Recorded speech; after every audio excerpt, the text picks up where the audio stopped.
about the evils of imperialism, about greed, about, as you know, about the heart of darkness. In some sense, about not knowing or not being able to know. That is to say, doing horrible things when you believe to actually be on the side of progress, or being seduced into horrible things.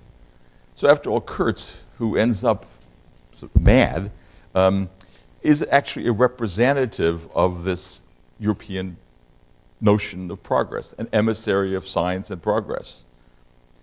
It's an irony here is the author of this report, as he says, the support for the suppression of savage customs, the report of the International Society of the Report of Savage Customs, and that ends with, as you know, in the text, the handwritten note, exterminate the brutes. So even in Kurtz, this sort of notion of on the one hand, of these different layers of this story. So as a text, it was at the time and is still read by you in high school as one of the great documents in fiction of the contradictions and of the evils of the ironies, if you will, deep ironies of this enterprise. Now, if you're reading this in a literature class, and even in this class, you could think about important critiques that have been made of this. One by Achibe of the Things Fall Apart fame, who wrote a very famous and now much discussed short book. It was actually a lecture, which indicts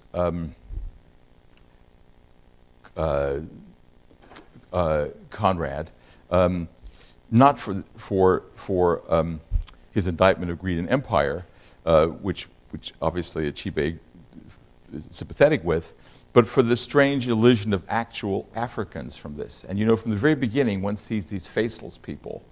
You see them suffering, but you don't actually see much of them.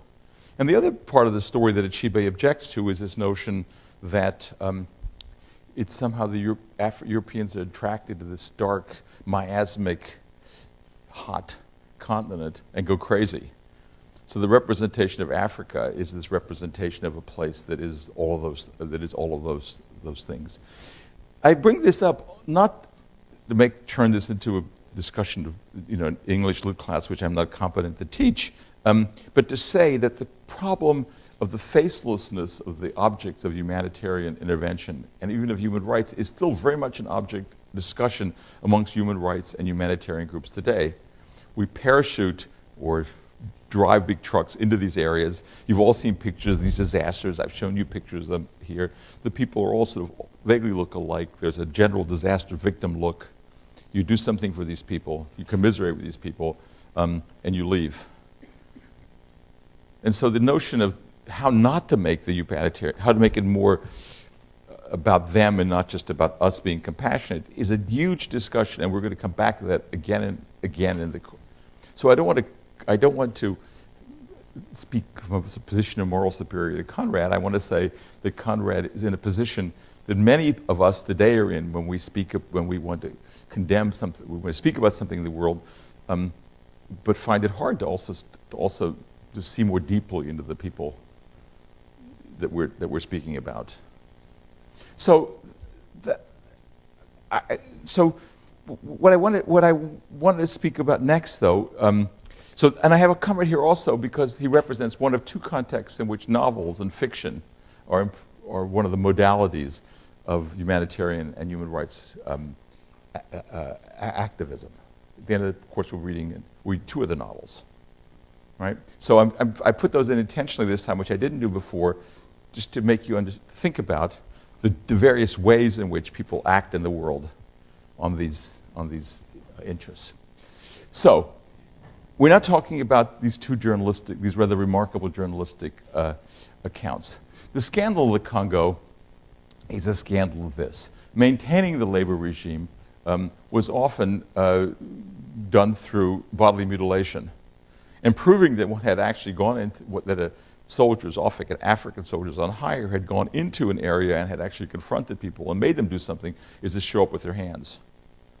So to be paid, soldiers had to say, I've gotten X number of these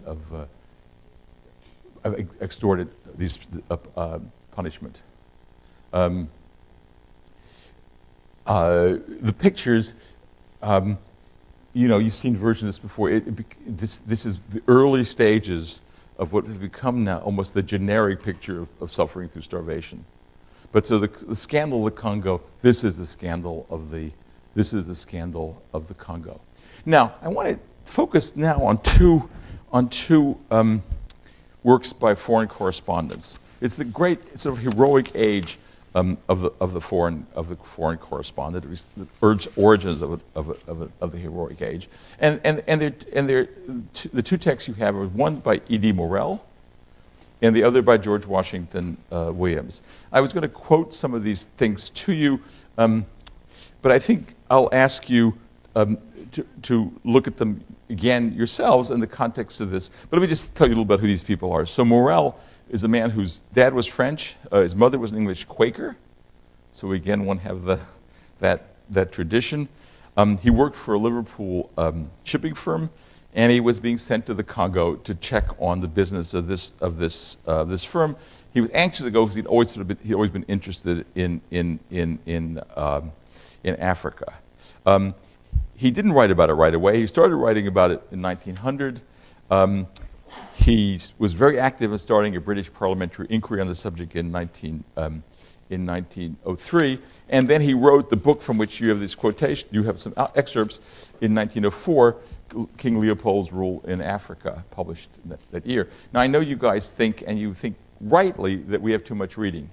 I get it. But the actual book is 466 pages. So it could be worse.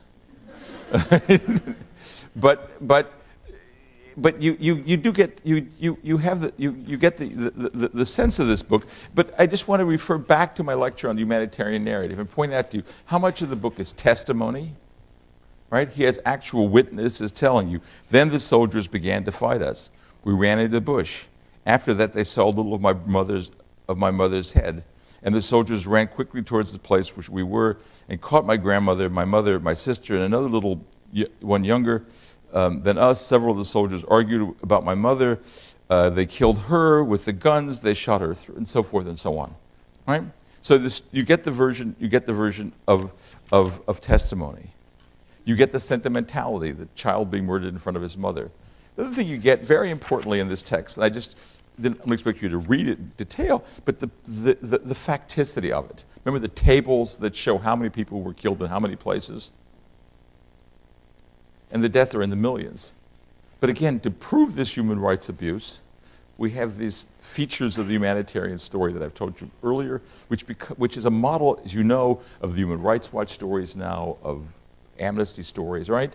Testimony by someone. Here are the facts. Here are the detailed facts.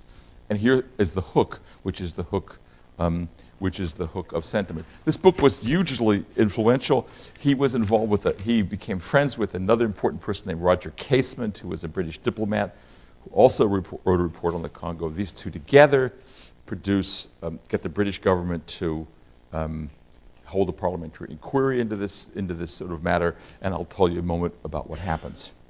The next person I want to talk to you about here he is at his desk, the journalist. So this is one of the early versions of the journalist as human rights activist. Another one of his books, and the connection is obviously Leopold, who claims to be anti-slavery, is actually creating, as you know from your readings, rubber slaves, and it goes through many additions. He had an interesting career. He was a peace activist in the First World War.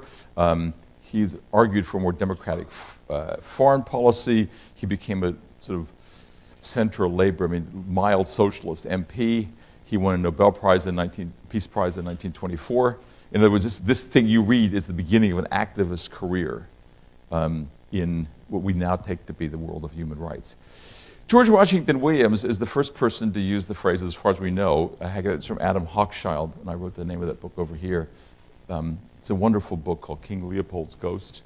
We'll also send you the citation on B-Space. But according to Adam Hochschild, George Washington Williams, in a letter to the American Foreign Secretary of State, wrote that King Leopold had committed crimes against humanity.